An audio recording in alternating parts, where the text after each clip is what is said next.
بسم اللہ الرحمن الرحیم۔ ماہ رمضان میں 3 بار یہ دعا پڑھنے سے اللہ راضی ہو جاتا ہے۔ حضور صلی اللہ علیہ وآلہ وسلم کا فرمان، حضور صلی اللہ علیہ وآلہ وسلم نے فرمایا 3 بار یہ دعا پڑھنے سے۔ محترم ناظرین، ماہ رمضان وہ مقدس مہینہ ہے جس کے بارے میں اللہ تعالیٰ نے خود قرآن مجید میں اعلان فرمایا، یا ایھا الذین آمنوا کتب علیکم الصیام، یعنی اے ایمان والو تم پر روزے فرض کیے گئے۔ اسی صورت میں آگے ارشاد ہوتا ہے، شہر رمضان الذی انزل فیہ القرآن، کہ رمضان وہ مبارک مہینہ ہے جس میں قرآن نازل کیا گیا۔ یہ آیات واضح کرتی ہیں کہ رمضان صرف بھوک اور پیاس کا نام نہیں بلکہ تزکیہ نفس، مغفرت اور رضائے الہی حاصل کرنے کا عظیم موقع ہے۔ اللہ تعالیٰ نے خود فرمایا، قل یا عبادی الذین اسرفوا علی انفسہم لا تقنطوا من رحمت اللہ، کہ اے میرے بندو جنہوں نے اپنی جانوں پر زیادتی کی اللہ کی رحمت سے نا امید نہ ہو۔ اور ایک اور مقام پر ارشاد ہے، ان اللہ یحب التوابین ویحب المطہرین، بے شک اللہ توبہ کرنے والوں اور پاک رہنے والوں سے محبت فرماتا ہے۔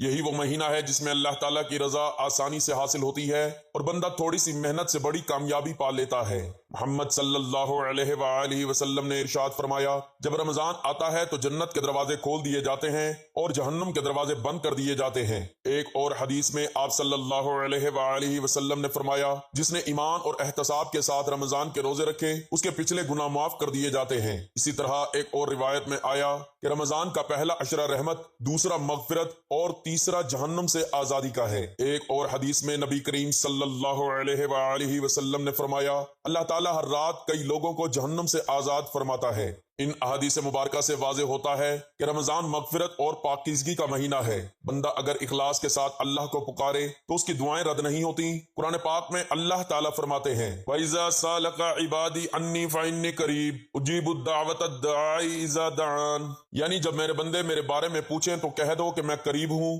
پکارنے والے کی پکار سنتا ہوں جب وہ مجھے پکارتا ہے۔ یہ آیت اس بات کا اعلان ہے کہ دعا مومن کا سب سے بڑا ہتھیار ہے، خصوصاً رمضان میں۔ رمضان میں 3 بار کسی دعا کو اخلاص کے ساتھ پڑھنا صرف الفاظ دہرانا نہیں بلکہ دل کی حاضری کے ساتھ اللہ کے سامنے جھک جانا ہے۔ جب بندہ عاجزی اختیار کرتا ہے، اپنے گناہوں کا اعتراف کرتا ہے اور اللہ کی رحمت کا طلبگار بنتا ہے تو اللہ تعالیٰ اس کے عیبوں پر پردہ ڈال دیتا ہے اور اسے پاکیزگی عطا فرماتا ہے۔ نبی کریم صلی اللہ علیہ وآلہ وسلم نے فرمایا، یعنی گناہ سے توبہ کرنے والا ایسا ہو جاتا ہے جیسے اس نے گناہ کیا ہی نہ ہو۔ یہ بشارت ہر اس شخص کے لیے ہے جو سچے دل سے رجوع کرتا ہے۔ اسی طرح ایک حدیث قدسی میں اللہ تعالیٰ فرماتا ہے، اے ابن آدم، اگر تیرے گناہ آسمان تک پہنچ جائیں پھر تو مجھ سے مغفرت طلب کرے تو میں تجھے بخش دوں گا۔ یہ اللہ کی بے پایاں رحمت کا اظہار ہے۔ رمضان میں جب بندہ بار بار ایک دعا پڑھتا ہے تو وہ دراصل اپنی عاجزی اور اللہ پر بھروسہ ظاہر کرتا ہے۔ یہی تکرار اس کے دل کو نرم کرتی ہے، آنکھوں کو اشک بار کرتی ہے اور روح کو پاکیزگی عطا کرتی ہے۔ قرآن میں ایک اور مقام پر ارشاد ہے،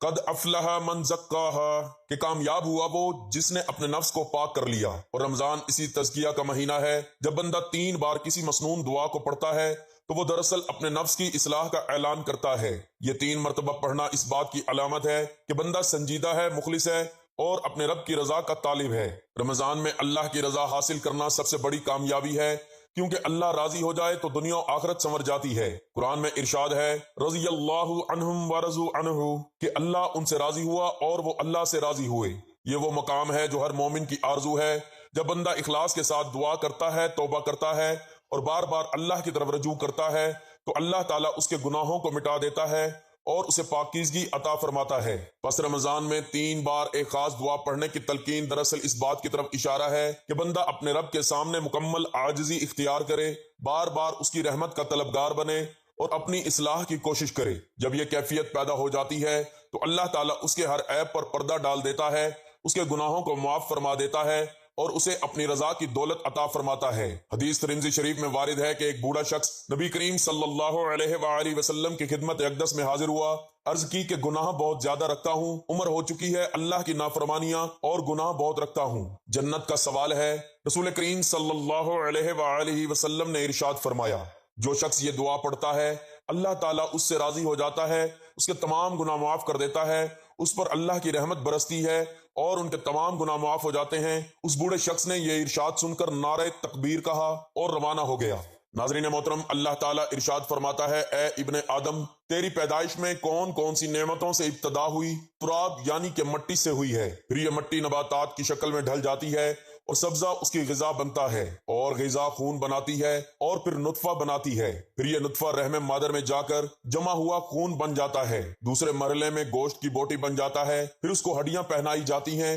اور اس میں روح ڈالی جاتی ہے، اور جب ماں کے پیٹ میں بچے کی شکل مکمل ہو جاتی ہے تو اس کو جبین کہتے ہیں، اور پھر جب واضح حمل ہو جاتا ہے تو اس کو ولید کہتے ہیں، جب ماں کا دودھ پینے لگے تو اسے رزق کہتے ہیں، جب ٹھوس غذا کھانے لگے تو اس کو فتین کہتے ہیں، جب کھیلنے کودنے کی عمر کو پہنچ جائے اس کو سبین کہتے ہیں، اگر آنکھ کو بہانے لگے تو اسے غلام کہتے ہیں، چہرے پر سبزی یعنی داڑھی پھوٹنے لگے تو اس کو مراحق کہتے ہیں، جب بلوغت کو پہنچ جائے تو اس کو بالغ کہتے ہیں، جوان ہو جائے تو شاب کہتے ہیں، پختہ عمر ہو جائے تو رجل کہتے ہیں، جب 30 سال کی عمر ہو جائے تو اسے کاہل کہتے ہیں، جب 40 سال کی عمر ہو جائے تو شیخ کہتے ہیں، جب 50 سال کی عمر ہو تو شیخ فانی اور عمل کہتے ہیں، عمر ڈھلتے ڈھلتے جب موت کی دہلیز پر پہنچ جائے، ہڈیاں کمزور ہو جائیں، جسم لاغر ہو جائے، حافظہ کمزور ہو جائے تو اس کو ارذ العمر کہتے ہیں، اور ان سب کے بعد بالآخر وہ میت ہو جاتا ہے، اور مرنے کے بعد پھر سے تراب یعنی مٹی ہو جاتا ہے، مٹی سے اس کی ابتدا ہوئی تھی اور پھر بھی آخر مٹی ہی بن جاتا ہے، لہٰذا ایک انسان کی عمر کا کارآمد حصہ وہ ہوتا ہے جب وہ جوان ہوتا ہے، اور عمر کے اس حصے کی قدر کرنی چاہیے اور اس عمر میں زیادہ سے زیادہ نیکیاں کرنی چاہیے۔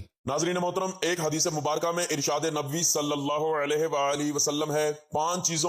چیزوں کے آگے غنیمت جانو، اپنی زندگی کو موت آنے سے پہلے، اپنی فراغت کو مشغول ہونے سے پہلے، اپنی خوشحالی کو تنگ دستی سے پہلے، اپنی جوانی کو اپنے بڑھاپے سے پہلے، اور اپنی صحت کو اپنی بیماری سے پہلے۔ حضرت مالک بن دینار رضی اللہ تعالیٰ عنہ سے روایت ہے کہ رسول اللہ صلی اللہ علیہ وآلہ وسلم نے ارشاد فرمایا کہ بچہ جب تک بالغ نہیں ہوتا اس کے نیک عمل اس کے والدین کے حصے میں لکھے جاتے ہیں، لیکن جب کوئی بچہ برا عمل کرے تو نہ اس کے حساب میں لکھا جاتا ہے اور نہ ہی والدین کے حساب میں، پھر جب وہ بالغ ہو جاتا ہے تو قلم اس کے لیے جاری ہو جاتا ہے، اور 2 فرشتے جو اس کے ساتھ رہنے والے ہیں ان کو قلم دے دیا جاتا ہے کہ اس کی حفاظت کریں اور قوت بھی پہنچائیں۔ جب وہ 40 سال کی عمر تک پہنچ جاتا ہے تو اللہ تعالیٰ اس کو 3 قسم کی بیماریاں، پہلی جنون، دوسری جزا اور تیسری برس سے محفوظ فرماتا ہے۔ جب 50 سال کی عمر کو پہنچتا ہے تو اللہ رب العالمین اس کا حساب ہلکا فرماتا ہے۔ جب 60 سال کو پہنچتا ہے تو اللہ رب العالمین اس کو اپنی طرف متوجہ ہونے کی توفیق دیتا ہے۔ جب 70 سال کو پہنچتا ہے تو سب آسمان والے اس بوڑھے سے محبت کرنے لگ جاتے ہیں، اور جب اس کی عمر 80 سال ہو جائے تو اللہ تعالیٰ اس کے حسنات کو لکھتے ہیں اور سیئات کو معاف فرما دیتے ہیں۔ پھر جب 90 سال کی عمر ہو جاتی ہے تو اللہ تبارک و تعالیٰ کو اختیار ہے کہ اس کے سارے اگلے پچھلے گناہ معاف فرما دیتا ہے، اور اس کو اپنے گھر والوں کے معاملے میں شفا کرنے کا حق فرما دیتا ہے، اور اس کی شفاعت قبول فرماتا ہے، اور اس کا لقب امین اللہ اور اسیر اللہ یعنی زمین پر اللہ کا قیدی ہو جاتا ہے، کیونکہ اس عمر تک پہنچنا عموماً انسان کی قوت باہم ختم ہو جاتی ہے، کسی چیز میں اس کے لیے لذت نہیں رہتی، ایک بچوں کی طرح زندگی گزارتا ہے، اور جب وہ ایک ارذ العمر تک پہنچ جائے تو اس کے تمام نیک عمل نامہ اعمال میں برابر لکھے جاتے ہیں، جو اپنی صحت و قوت کے زمانے میں کیا کرتا تھا، لیکن اگر اس سے کوئی گناہ سرزد ہو جائے تو وہ لکھ نہیں جاتا۔ حضرت ابوبکر صدیق رضی اللہ تعالیٰ عنہ فرماتے ہیں کہ ایک مرتبہ ایک شخص نبی کریم صلی اللہ علیہ وآلہ وسلم کی خدمت اقدس میں حاضر ہوا اور عرض کرنے لگا کہ اے اللہ کے رسول صلی اللہ علیہ وآلہ وسلم، ہم میں سے کون سا بندہ بہتر ہے؟ نبی پاک صلی اللہ علیہ وآلہ وسلم نے فرمایا، جو بندہ بڑھاپے کو پہنچ جائے اور اس کی نیکیاں بہت زیادہ ہوں تو وہ سب سے بہتر ہے۔ اس نے پھر سے دریافت کیا، یا رسول اللہ صلی اللہ علیہ وآلہ وسلم، سب سے برا شخص کون سا ہے؟ آپ صلی اللہ علیہ وآلہ وسلم نے فرمایا کہ جو شخص بڑھاپے میں پہنچ جائے اور اس کے گناہ بہت زیادہ ہوں۔ حضرت ابن مسعود رضی اللہ تعالیٰ عنہ بیان کرتے ہیں کہ حضور پاک صلی اللہ علیہ وآلہ وسلم نے ان سے ارشاد فرمایا، ابن آدم قیامت کے دن اس وقت تک اپنے رب کے سامنے سے قدم نہیں ہٹا سکے گا جب تک کہ اس سے 5 چیزوں کے بارے میں سوال نہ کر لیا جائے۔ ان میں سے چند یہ ہیں کہ اس نے اپنی عمر کس چیز میں فنا کی، اس نے اپنی جوانی کو کن کاموں میں بہت زیادہ صرف کیا، اور اس نے اپنے علم کے مطابق کیا عمل کیا۔ حضرت انس رضی اللہ تعالیٰ عنہ کا فرمان ہے کہ نبی پاک صلی اللہ علیہ وآلہ وسلم نے فرمایا، اللہ تعالیٰ جس شخص کی عمر 40 سال تک پہنچا دے تو اللہ تبارک و تعالیٰ اس سے کئی قسم کی بلاؤں کو دور فرماتا ہے، پہلی جزام، دوسری مرض اور شیطان کے عمل نہ کرنے کو، اور اللہ تعالیٰ جس شخص کی عمر 50 سال کو پہنچا دے تو اللہ سبحانہ و تعالیٰ اس پر حساب کتاب کو آسان فرما دیتا ہے۔ ایک مسلمان کے لیے عمر کا ہر ایک حصہ اللہ تعالیٰ کی نعمت اور بیش بہا عطا ہے، لیکن ارذ العمر سے پناہ مانگنی چاہیے۔ اللہ تعالیٰ نے قرآن مجید میں ارشاد فرمایا، اور اللہ نے تم کو پیدا کیا اور پھر وہی تم کو وفات دے گا، اور تم میں سے بعض کو ارذ العمر کی طرف لوٹایا جاتا ہے تاکہ انجام کار حصول علم کے بعد کچھ نہ جان سکے۔ حضرت سعد رضی اللہ تعالیٰ عنہ کا بیان ہے کہ نبی پاک صلی اللہ علیہ وآلہ وسلم نے ارشاد فرمایا، نمازوں کے بعد ان چیزوں سے پناہ طلب کیا کرو: اللہ، میں بزدلی سے تیری پناہ میں آتا ہوں، اور میں اسے تیری پناہ میں آتا ہوں کہ مجھے ارذ العمر کی طرف لوٹا دیا جائے، اور میں عذاب قبر سے تیری پناہ میں آتا ہوں۔ اس حدیث پاک سے واضح ہے کہ نبی پاک صلی اللہ علیہ وآلہ وسلم نے ارذ العمر سے اللہ تعالیٰ کی پناہ مانگی ہے۔ اور جان لیتے ہیں کہ یہ ارذ العمر کیا ہے۔ علامہ عینی لکھتے ہیں، ارذ العمر سے مراد یہ ہے کہ انسان اس قدر بوڑھا ہو جاتا ہے کہ کمزور ہو کر اپنے بچپن کی ابتدائی حالت میں واپس لوٹ جاتا ہے، اور اس کی سماعت بصارت کمزور ہو جاتی ہے، اس کی عقل کام نہیں کرتی اور نہ ہی سمجھ میں کوئی بات آتی ہے، وہ فرائض کو ادا کرنے کے ساتھ ساتھ اپنے ذاتی کام بھی نہیں کر سکتا، اپنی پاکیزگی اور صفائی کا خیال نہیں رکھ سکتا، اور اپنے گھر والوں پر بوجھ بن جاتا ہے، اور وہی گھر والے اس کی موت کی تمنا کرنے لگتے ہیں۔ اگر اسی شخص کا گھر بار نہ ہو تو وہ بالکل تنہا ہو جاتا ہے، اور اس سے بڑی مصیبت کیا ہوگی۔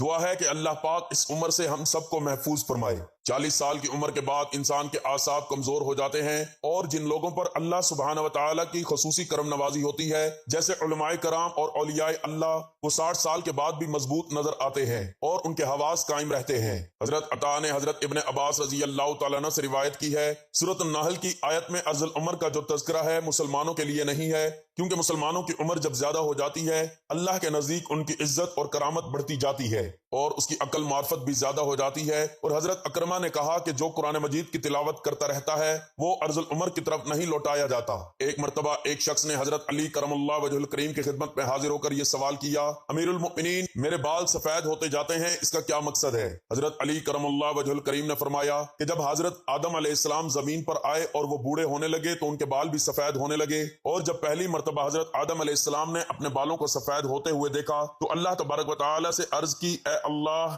میرے بال کیوں سفید ہو رہے ہیں؟ تو رب کریم نے فرمایا کہ بالوں کا سفید ہونا بڑھاپے اور بزرگی کی طرف اشارہ ہے، اور انسان کا بوڑھا ہو جانا انسان کو نفسانی خواہشات سے دور کرتا ہے، اور اس بات کو واضح کرتا ہے کہ اس شخص کے پاس زندگی میں تجربات ہیں جن سے مشورہ لے کر اپنے آپ کو بہتر بنا سکتے ہیں۔ اس لیے اللہ تعالیٰ بوڑھوں کے مشورے زیادہ پسند فرماتا ہے، یعنی کہ بوڑھوں کے پاس جو تجربات ہوتے ہیں وہ اچھا مشورہ دیتے ہیں۔ حدیث مبارکہ میں اللہ کے نبی کریم صلی اللہ علیہ وآلہ وسلم کا ارشاد مبارک ہے، 4 شخص ایسے ہیں جن سے اللہ تبارک و تعالیٰ قیامت کے دن نہ بات فرمائیں گے، نہ ہی انہیں پاک فرمائیں گے، اور نہ ہی ان کی طرف رحمت سے دیکھیں گے، اور ایسے لوگوں کے لیے دردناک عذاب ہوگا۔ پہلا وہ شخص جو قسمیں اٹھا کر مال فروخت کرنے والا ہو اور اس کی عمر بھی بڑھاپے میں پہنچی ہو، اور وہ قسمیں اٹھاتا ہو خواہ وہ سچی ہوں یا جھوٹی، اللہ سبحانہ و تعالی اس سے نفرت فرماتا ہے۔ حضرت ابو ہریرہ رضی اللہ تعالیٰ عنہ سے روایت ہے کہ نبی کریم صلی اللہ علیہ وآلہ وسلم نے فرمایا، قسم اٹھانے سے سامان تو فروخت ہو جاتا ہے مگر اس سے برکت ختم ہو جاتی ہے۔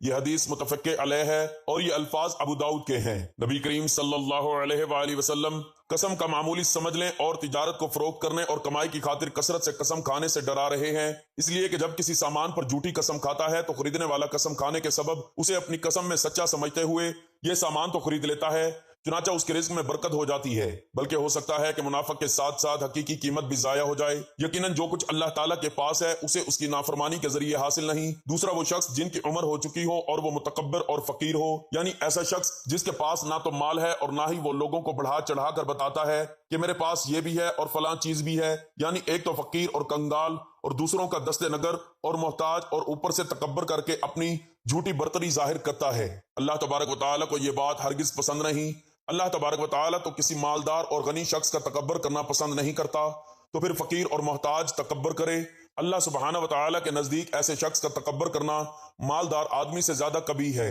تیسرا بوڑھا وہ شخص جو زانی ہو، یہ تیسرا شخص جس سے اللہ تبارک و تعالیٰ سخت نفرت فرماتا ہے۔ بڑھاپے میں زنا کرنے کا مطلب یہ ہے کہ اس کا مزاج بہت بگڑا ہوا ہے اور اس کا دل اللہ سبحانہ و تعالیٰ کے خوف سے بالکل خالی ہے۔ جوانی کی ایک طویل عمر گزارنے کے بعد متعدد تجربات کے حصول سے انسان کی عقل کامل ہو جاتی ہے۔ حضرت ابو ہریرہ رضی اللہ تعالیٰ عنہ سے روایت ہے کہ رسول پاک صلی اللہ علیہ وآلہ وسلم نے فرمایا، 3 ایسے شخص ہیں جن سے اللہ تبارک و تعالیٰ قیامت کے روز کلام نہیں فرمائے گا اور نہ ان کی تعریف اور ستائش کرے گا، اور ایک روایت میں یہ بھی ہے کہ نہ ان کی طرف دیکھے گا اور نہ ان کے لیے دردناک عذاب ہوگا۔ ایک تو زناکار بوڑھا، دوسرا جھوٹا بادشاہ، اور تیسرا تکبر کرنے والا۔ نمبر 4 ظالم حکمران جس کی عمر نازک ہو چکی ہے، اس سے اللہ تبارک و تعالیٰ کو نفرت ہے۔ اللہ پاک نے اس کو حکومت دی اور زمین پر اختیارات دیے تاکہ یہ اللہ تعالیٰ کی زمین پر اس کے بندوں کے درمیان عدل و انصاف کرے۔ اس نے اپنے اختیارات کا ناجائز فائدہ اٹھایا اور اللہ تعالیٰ کے بندوں پر ظلم و ستم ڈھاتا رہا۔ اپنی حکومت کے نشے میں اس قدرگار کو واقعی حقیقی بادشاہوں کے بادشاہ یعنی اللہ تعالیٰ کو بلا ڈالا، لہٰذا یہ اللہ کے ہاں قابل نفرت ٹھہرا ہے۔ اللہ تبارک و تعالیٰ اسے بروز قیامت اپنے عشق کا سایہ نصیب نہیں فرمائے گا۔ وہ شخص جو گناہ بھی کرتا ہے اور توبہ استغفار نہیں کرتا اور نہ اپنے گناہوں پر شرمندہ ہوتا ہے، اور یہ شخص بھی اللہ تعالیٰ کی سزا کا مستحق ٹھہرتا ہے اور اللہ تعالیٰ اس پر غضبناک ہوتا ہے، اور قیامت کے دن اس کا ٹھکانہ بھی جہنم ہے۔ حضور پاک صلی اللہ علیہ وآلہ وسلم کا فرمان عالی شان ہے کہ جو شخص بڑھاپے میں پہنچتا ہے اور رمضان المبارک میں یہ تسبیح پڑھتا ہے تو اللہ تعالیٰ اس کے تمام گناہ معاف کر دیتا ہے اور اس کے ہر عیب پر پردہ ڈالتا ہے۔ اللہ تعالیٰ ایسے شخص سے راضی ہوتا ہے اور اللہ تعالیٰ یہ دعا پڑھنے والے سے خوش ہوتا ہے۔ جو شخص یہ دعا پڑھتا ہے اللہ تعالیٰ قیامت کے دن اس کی نیکیوں کا پلڑا بھاری کرے گا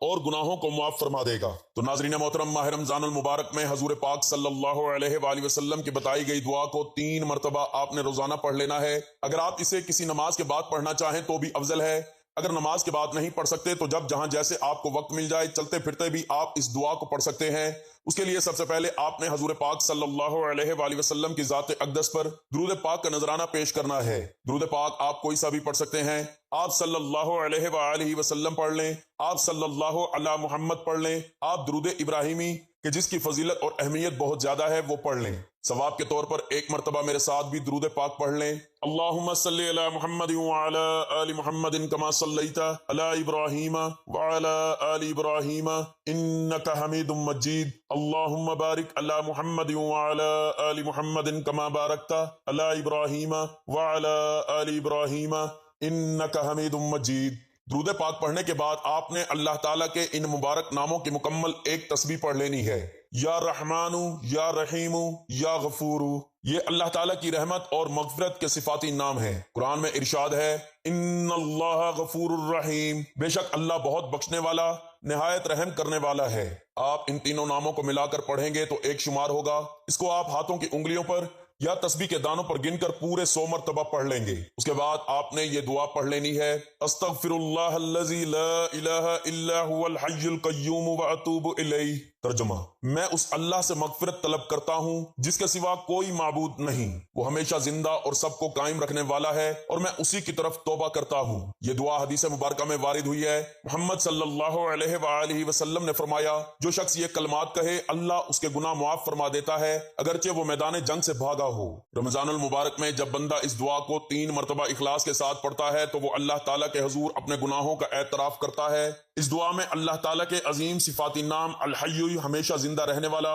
اور القیوم سب کو قائم رکھنے والا شامل ہیں، جو قرآن پاک میں بھی عظمت کے ساتھ آئے ہیں۔ آپ نے اس دعا کو صرف 3 مرتبہ پڑھ لینا ہے۔ اس کے بعد آپ نے ایک اور دعا کو بھی صرف 3 مرتبہ پڑھ لینا ہے رضیت باللہ ربی وبالاسلام دینا وبمحمد نبی۔ ترجمہ: میں اللہ کو رب مان کر راضی ہوں، اسلام کو دین مان کر راضی ہوں، اور محمد صلی اللہ علیہ وآلہ وسلم کو نبی مان کر راضی ہوں۔ حدیث میں آتا ہے کہ جو شخص صبح و شام یہ کلمات 3 مرتبہ کہے اللہ تعالیٰ اس سے راضی ہو جاتا ہے۔ بتائے گئے 3 اعمال کرنے کے بعد آپ نے آخر میں اتنا ہی درود پاک پڑھ لینا ہے جتنا عمل کے شروع میں پڑھا تھا۔ درود پاک پڑھنے کے بعد اللہ تعالیٰ سے اپنے گناہوں کی معافی مانگنی ہے، سچی توبہ کرنی ہے۔ توبہ کرنے کا مقصد یہ ہوتا ہے کہ آئندہ کوئی گناہ نہیں کرنا، تو اس طرح کا عزم کر کے آپ نے توبہ کرنی ہے، نیک اعمال کی طرف توجہ دینی ہے اور نماز پنجگانہ ادا کرنے کا ارادہ کرنا ہے۔ حضرت ابو ہریرہ رضی اللہ تعالیٰ عنہ سے روایت ہے کہ نبی کریم صلی اللہ علیہ وآلہ وسلم نے ارشاد فرمایا کہ انسان پر صدقہ واجب ہے۔ اس طرح ایک اور جگہ آپ نے ارشاد فرمایا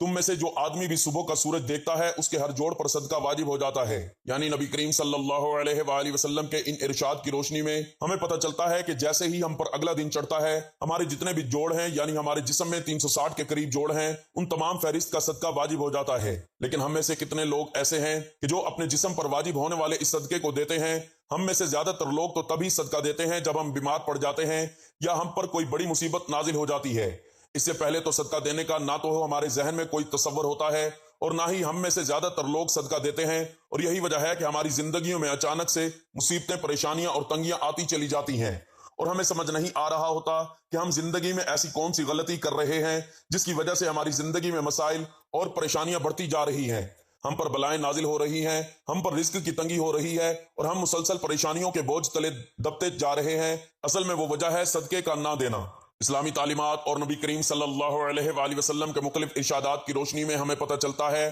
کہ آسمان سے بلائیں نازل کی جاتی ہیں۔ یہ بلائیں اپنے ساتھ مختلف بیماریاں، مصیبتیں اور پریشانیاں لے کر آتی ہیں۔ کوئی بلا اپنے ساتھ بیماری لاتی ہے تو کوئی حادثہ، کوئی رزق کی تنگی، لیکن صدقہ کرنا ہمیں نہ صرف ان بلاؤں سے بچاتا ہے بلکہ غربت اور پریشانیوں سے بھی بچاتا ہے۔ صدقے کی وجہ سے ہمارے رزق میں اضافہ ہوتا ہے اور گھر میں برکت ہوتی ہے۔ اس کے علاوہ ہمیں یہ بھی پتہ چلتا ہے کہ صرف مال خرچ کر کے ہی صدقہ نہیں دیا جاتا، بلکہ اگر آپ کسی کو سلام کرنے میں پہل کرتے ہیں تو یہ بھی صدقہ ہے۔ پانی پلانا بھی صدقہ ہے۔ اسی طرح صدقے دینے کے بہت سے طریقے ہیں، جیسا کہ دو آدمیوں کے درمیان صلح کروا دینا، کسی کو سواری پر چڑھنے میں مدد کرنا، کسی کو اچھی بات بتانا، نماز کے لیے جو آپ قدم بڑھاتے ہیں یہ بھی صدقہ ہے۔ راستے میں سے رکاوٹیں اور پتھروں کو ہٹا دینا یہ بھی صدقہ ہے۔ دوسروں کو فائدہ پہنچانا، کسی کی دعائیں دینا، کسی کو پڑھانا یا کوئی چیز سکھانا، کسی کو کوئی اچھی بات بتانا، کسی کو مسکرا کر دیکھنا، کسی مصیبت میں پھنسے انسان کی مدد کرنا، وقت نکال کر اپنے ماں باپ کے ساتھ وقت گزارنا، کسی کی طبیعت کا پوچھنا، بیمار کی عیادت کرنا، کسی پریشانی یا آزمائش پر صبر کرنا، نیکی کا حکم دینا اور برائی سے روکنا،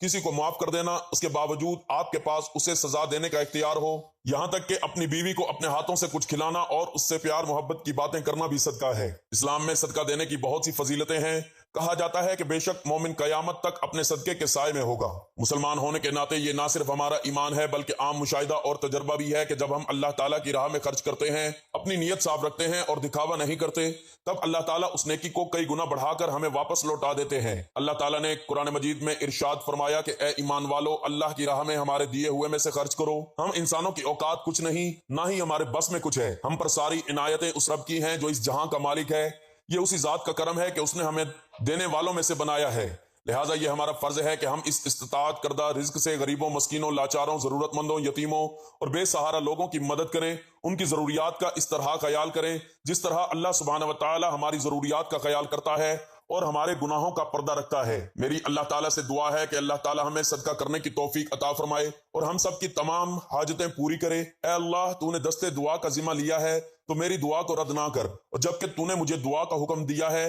تو میری دعا کو اپنی بارگاہ الہی سے روک نہ دے، اور جن چیزوں سے میرا دینی اور دنیاوی مفاد وابستہ ہے ان کی تکمیل سے مجھ پر احسان فرما، جو یاد ہو اور جو بھول گیا ہوں، ظاہر کی ہوں یا پوشیدہ رہنے کی ہوں، اعلانیہ طلب کی ہوں یا پردہ، ان تمام صورتوں میں اس وجہ سے سوال کیا ہے، نیت و عمل کی اصلاح کرنے والوں، اور اس بنا پر کہ تجھ سے طلب کیا ہے کامیاب ہونے والوں کہ اس سبب کہ تجھ پر بھروسہ کیا ہے، غیر مسترد ہونے والوں میں سے قرار دے، اور ان لوگوں میں شمار کر جو تیرے دامن میں پناہ لینے کے ہو کر تجھ سے بیوپار میں فائدہ اٹھانے والے اور تیرے دامن عزت میں پناہ گزی ہیں، جنہیں تیرے ہمہ گیر فضل اور جود و کرم سے رزق حلال میں فراوانی حاصل ہوتی ہے، اور جو تیری وجہ سے ذلت سے عزت تک پہنچے ہیں اور تیرے عدل و انصاف کے دامن میں ظلم سے پناہ لی ہے اور رحمت کے ذریعے بلا مصیبت سے محفوظ ہیں، اور تیری نیازی کی وجہ سے فقیر سے غنی ہو چکے ہیں، اور تیرے تقوی کی وجہ سے گناہوں، لغزشوں اور خطاؤں سے معصوم ہیں، اور تیری اطاعت کی وجہ سے خیر و رشد و ہدایت کی توفیق انہیں حاصل ہے، اور تیری قدرت سے ان کے اور گناہوں کے درمیان پردہ حائل ہے، اور جو تمام گناہوں سے دست بردار اور جو تیرے